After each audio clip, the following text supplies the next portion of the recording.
আসসালামু আলাইকুম। Trading with Ashikul চ্যানেলে আপনাদের সবাইকে স্বাগতম। আশা করি সবাই ভালো আছেন। প্রায় ২ সপ্তাহ পর আপনাদের সাথে আসলে ভিডিও নিয়ে আসলাম। আ আমরা আজকে ইনডেক্সটা একটু দেখব। আরও কিছু ভিডিও আপলোড করব। বিভিন্ন শেয়ারগুলার ভিডিও আপলোড করব। হয়তো কিছুক্ষণ পরেই পাবেন। তো ফার্স্ট অফ অল আমরা হচ্ছে আমাদের মার্কেটটা দেখার চেষ্টা করি। দেখি মার্কেটের সিচুয়েশনটা কি? সো আমাদের আজকের মার্কেটটা যদি দেখেন ২৭ পয়েন্ট মাইনাস হয়েছে। আ ৳৫২৬ কোটি লেনদেন হয়েছে। লেনদেনের পরিমাণটা বেড়েছে। আ মানে ৪০০ র ঘর থেকে ৫০০ র ঘরে চলে আসলাম আমরা অলরেডি। তো আমরা যদি একটু উইকলি চার্ট দেখি, যেহেতু ২ সপ্তাহ পরে দেখতেছি আপনাদেরকে উইকলি চার্টটা একটু দেখাই।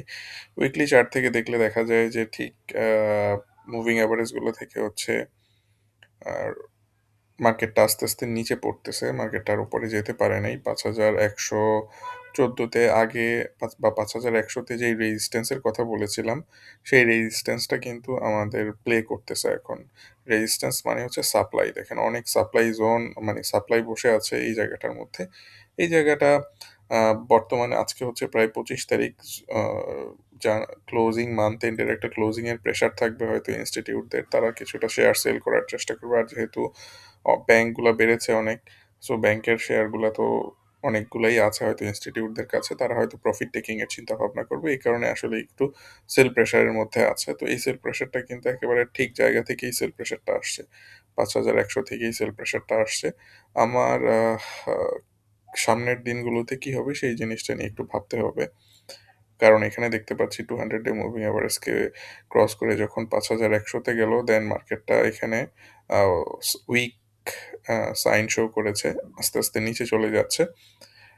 আজকের দিনটা ২৭ পয়েন্ট মাইনাস হয়েছে। যদিও লেনদেনটা ঠিকঠাক আছে, বাট তারপরেও বলব যে এই লেনদেনে আ এই সাপ্লাই জোন ভাঙতে পারবে না।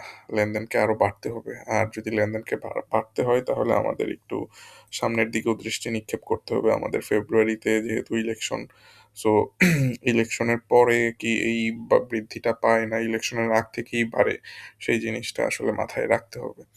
সো মার্কেটটা ওয়াচ করতে হবে। আর আওয়ারলি চার্ট থেকে আমরা আরেকটু রিডিফাইন্ড কিছু জিনিস দেখব। বর্তমানে একেবারে 34 EM এর উপরেই আছে। এখান থেকে সাপোর্ট পেতে পারে।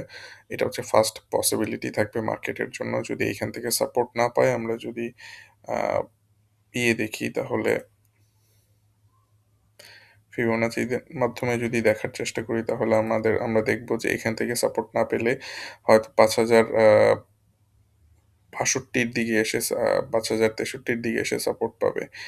আ এই এই জোনটা ৫,০৬৩ র মধ্যে এসে সাপোর্ট পাওয়াটাই সবচেয়ে বেশি যৌক্তিক হবে মার্কেটের জন্য। যদি এর চেয়েও কমে যায়, ধরলাম কমে গেল ৫,০২৩ পর্যন্ত চলে আসলো, তাতেও মার্কেটের কোনো প্রবলেম দেখব না। যদি না মার্কেট ৫,০০০ ক্রস করে নিচের দিকে চলে যায়, দেন হচ্ছে মার্কেটের জন্য প্রবলেম। আমি যদি স্পেসিফিকলি বলি ৫,০০০ ও না ৫,০১২ র নিচে যদি চলে যায় তাহলে হচ্ছে মার্কেটের জন্য প্রবলেম তৈরি করবে। কারণ এইখানে মার্কেট তখন স্ট্রাকচার ব্রেক করে ফেলবে।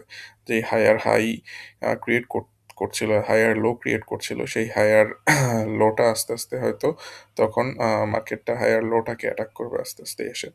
সো এনিওয়ে বর্তমানে যেই সিচুয়েশন আছে এই সিচুয়েশনে তেমন আ খারাপ কিছু দেখছি না। মার্কেট খুব ভালোভাবেই আগাচ্ছে। মার্কেট টানা বৃদ্ধি পায় না। মার্কেট কিছুদিন রেস্ট নিয়ে তারপরে আবার বৃদ্ধি পাবে। এটাই স্বাভাবিক। চলেন আমরা একটু আমাদের ইয়েটা দেখি। আ কি বলে এটাকে? ভলিউম কত হয়ে ভলিউমটা কিন্তু আমরা এখান থেকে দেখতে পাচ্ছি। আওয়ারলি চার্ট থেকে যদি দেখেন, আওয়ারলি চার্টে এই সিচুয়েশনে বেশ ভালো ভলিউম রয়েছে। তার মানে হচ্ছে এখানে প্রফিট টেকিং হয়েছে। ভলিউমটা আস্তে, আস্তে ড্রাই হওয়া লাগবে। এই ভলিউমটা ড্রাই হতে এখানে যেহেতু অনেক ভলিউম হয়েছে, এই লেভেলগুলাতে যেই লেভেলগুলা বললাম ৫,০৬৩, ৫,০০০ আ আরেকটা কি বললাম? একটা হচ্ছে ৫,০৬৩,